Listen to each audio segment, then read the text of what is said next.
बागेश्वर धाम की पवित्र पदयात्रा दिनांक 7 नवंबर 2025 को छतरपुर मंदिर दिल्ली से प्रारंभ होकर 8 नवंबर 2025 को फरीदाबाद क्षेत्र में प्रवेश करेगी। यात्रा जोरखोद मंदिर दिल्ली से होकर मंगार कट से बाएं मुड़ते हुए फरीदाबाद गुड़गांव मार्ग पर आगे बढ़ेगी। फरीदाबाद शहर के अंदर यात्रा का पहला प्रमुख पड़ाव रहेगा पाली चुंगी के आगे स्थित बायोमेडिकल कॉलेज, जहां पर सभी श्रद्धालु दोपहर का भोजन ग्रहण करेंगे। इसके पश्चात यात्रा पुनः वहीं से प्रारंभ होकर फरीदाबाद गुड़गांव मार्ग से होती हुई बड़खल पाली मार्ग की ओर बढ़ेगी। इसके बाद यात्रा मस्जिद चौक की दिशा में दाएं मुड़ते हुए आगे बढ़ेगी। फिर ESI चौक से होते हुए दशहरा ग्राउंड NIT पहुंचेगी, जहां श्रद्धालु रात्रि विश्राम करेंगे। 9 नवंबर 2025 को बागेश्वर धाम की पदयात्रा दशहरा मैदान NIT फरीदाबाद से प्रारंभ होगी।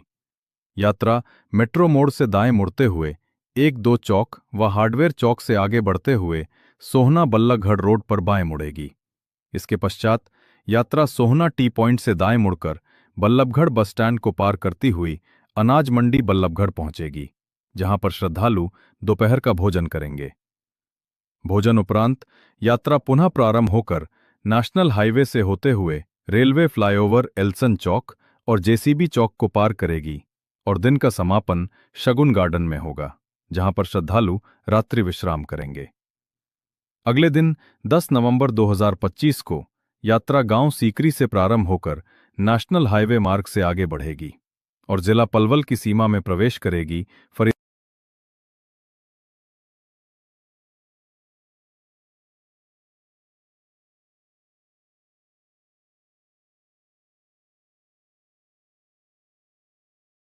जूम रहेगा, पदयात्रा जो है वो दिल्ली में हरियाणा में एंटर कर जाएगी। किस तरीके से देखते हैं व्यवस्थाओं को लेकर के?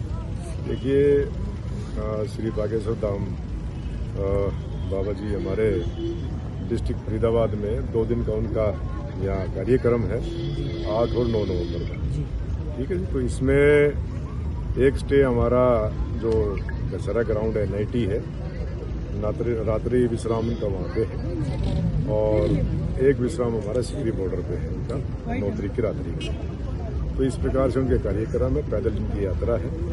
उनकी सुरक्षा के लिए हमने मुकम्मल बंदोबस्त किए हैं। उनकी सुरक्षा के लिए, उनके स्मूथ यात्रा के लिए हमने 2000 के करीब टोटल हमारे पुलिस कर्मचारी लगाए हैं, जिसमें कुछ सिविल पहचान में भी होंगे और यूनिफॉर्म में भी होंगे और उनके वॉलेंटियर्स भी जो यात्रा में हैं काफ़ी हैं, उनसे भी बातचीत की गई है और व्यवस्था सुदृढ़ की गई है। किसी प्रकार की कोई दिक्कत नहीं है। और ट्रैफिक को लेकर के देखा जा रहा है कि जिस तरीके से ट्रैफिक की व्यवस्था जो है वो कहीं ना कहीं 2 दिन जो है लोगों को परेशानी होगी। किस तरीके से डाइवर्ट जो है वो ट्रैफिक को किया गया है, क्या इंतजाम जो है वो प्रशासन की तरफ से किए? देखिए, हमने प्रॉपर ट्रैफिक एडवाइजरी जारी की है और आज भी हम जारी कर रहे हैं। जो 8 तारीख का प्रोग्राम है कल का, उसका NIT तक का रूट है, जो जहाँ पे भी बाबा जी की यात्रा रहेगी उस पर 0 ट्रैफिक है। तो इसके लिए हमने कमिश्नरेट गुड़गांव से भी बात की है और उनका भी ट्रैफिक डाइवर्सन हमने, जो हमारा टोल है गुड़गांव फरीदाबाद रोड पे मांगर पे, उधर से उनका डाइवर्सन किया गया है। और जो अप्रोच रोड हैं या जो बाकी के जो रास्ते हैं उनकी यात्रा के, सभी पे हमने डाइवर्सन किया गया है, एडवाइजरी जारी की गई है। और आपके माध्यम से भी मैं ये कहना चाहूँगा कि अपना कम से कम अपना व्हीकल्स का इस्तेमाल करें, क्योंकि सारी ये पैदल यात्रा है। जो उनका रूट है उस पर कोई ट्रैफिक नहीं होगा।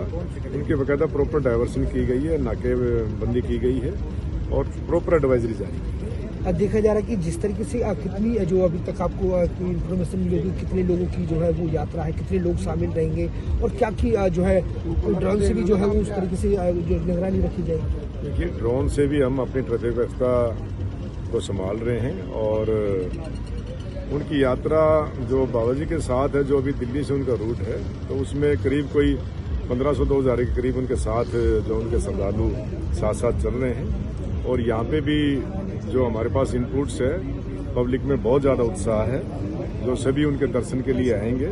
तो सभी को व्यवस्थित तरीके से हम सभी के उनको पदयात्रा हम सुनिश्चित करेंगे और किसी प्रकार की किसी को कोई दिक्कत नहीं आएगी। सभी ठीक प्रकार से बाबा जी के दर्शन कर पाएंगे उसके लिए हमारी फरीदाबाद पुलिस, हमारे डीसीपी साहब के जो दिशा निर्देश मिले हैं, हमारे सीपी साहब सुंदर गुप्ता जी के दिशा निर्देश है, उनकी सभी की हम कंप्लेंट्स करेंगे और किसी प्रकार की पब्लिक को इस व्यवस्था में दिक्कत नहीं आने देंगे। जो फ्लाईओवर हैं वो यहाँ पे नहीं है, वो प्रॉपर उनका डायवर्सन है।